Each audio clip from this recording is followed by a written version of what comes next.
बिस्मिल्लाहिर्रहमानिर्रहीम। अस्सलाम वालेकुम। मैं डॉक्टर मोहम्मद अजीम जब्बार। उम्मीद है आप सब खैरियत से होंगे। आज की इस वीडियो के अंदर हम फीवर यानी बुखार के बारे में बात करेंगे। जब किसी को बुखार होता है तो पेशेंट की कोशिश होती है कि जल्द से जल्द पेशेंट ठीक हो और अपने रूटीन के कामों में आए। आज हम बात करने वाले हैं आप होम्योपैथी के अंदर कौन सी मेडिसिन यूज़ कर सकते हैं फीवर के लिए।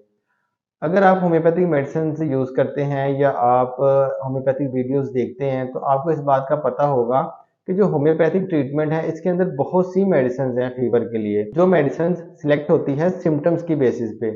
तो आज की इस वीडियो में हम बात करने वाले हैं होम्योपैथिक मेडिसिन जलसीमियम के बारे में कि ये फीवर में किस तरह से काम करती है, कौन से सिम्टम्स होंगे तो आप इस मेडिसिन को यूज़ कर सकते हैं।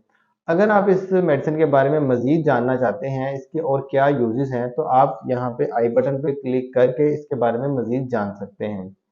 हम बात करते हैं कि जलसीमियम मेडिसिन के बारे में कि इसके फीवर में क्या सिम्टम्स होते हैं जिसकी बेसिस पे आप इस मेडिसिन को इस्तेमाल कर सकते हैं।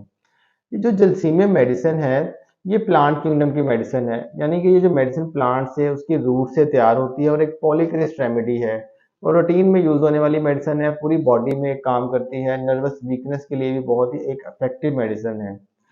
ऐसा पेशेंट जिसको बुखार हो और बुखार के साथ पेशेंट को बहुत ज़्यादा वीकनेस है, थकावट महसूस हो रही है। अगर आप पेशेंट के हाथ देखते हैं तो पेशेंट के हाथ जो है वो इस तरह कांपते हुए आपको हिलते हुए महसूस होंगे, या उसकी ज़ुबान अगर आप निकालेंगे तो उसकी ज़ुबान भी हल्की सी हिलती हुई है, ज़्यादा भी हिल सकती है। अगर ये सिम्टम्स हो तो जलसीमियम बहुत ही इफेक्टिव मेडिसिन है। इसके अलावा जो जलसीमियम के पेशेंट का फीवर है, पेशेंट को फीवर में बहुत ज़्यादा पेशेंट कांपता है, पेशेंट ये चाहता है कि उसको कोई पकड़ ले, इतना ज़्यादा पेशेंट कांपता है। पेशेंट को फीवर में सर्दी बहुत ज़्यादा लगती है, सर्दी में सर्दी लगती है तो पेशेंट को प्यास नहीं होती है। पेशेंट का जो फीवर का ड्यूरेशन है या उसके स्वेटिंग का जब उसको पसीना आता है, जो उसका टाइम पीरियड है, ये ज़्यादा होता है, जिस वजह से पेशेंट को ज़्यादा वीकनेस हो जाती है। फीवर में पेशेंट को बहुत ज़्यादा मसल्स में पेन होती है, मसल्स में सोरनेस होती है, पेन बहुत ज़्यादा रहती है। अगर किसी पेशेंट को बहुत ज़्यादा फीवर है और उसके साथ पेशेंट को सर्दी लग रही है या पेशेंट के अंदर कपकपाहट बहुत ज़्यादा है, पेशेंट चाहता है कि उसको थाम के रखा जाए, पकड़ के रखा जाए, तो आप अगर जलसीमियम मेडिसिन देते हैं तो बहुत अच्छे रिजल्ट्स आपको मिलते हैं। इसका जो पेशेंट होता है, इसका फीवर, इसको सर्दी जो है ये 4-5 बजे शाम को स्टार्ट होती है। पेशेंट के जो हाथ और पाँव है ना, ये ठंडे रहते हैं। इसमें ख़ास अलामत जो सिम्टम वो ये है कि पेशेंट की जो कमर है, यहाँ पे पेशेंट को सर्दी ठंडक महसूस होती है।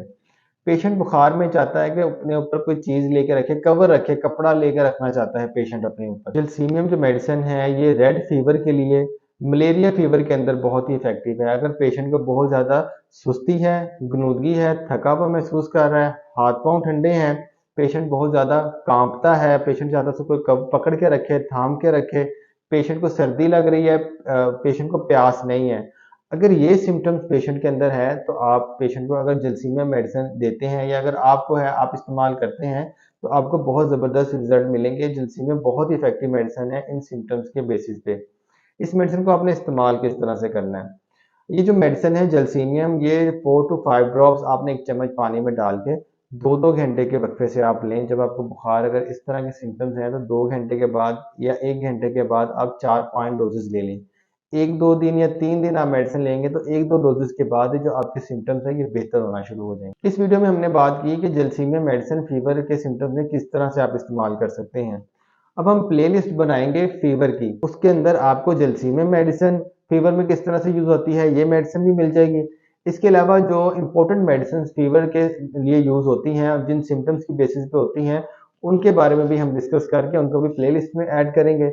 उधर जाके आप देख सकते हैं कि आपको अगर फ़ीवर है, क्या सिम्पटम्स है, किस मेडिसिन के साथ आपके सिम्पटम्स मैच करते हैं। इस तरह से आपको मेडिसिन्स की भी समझ आ जाएगी।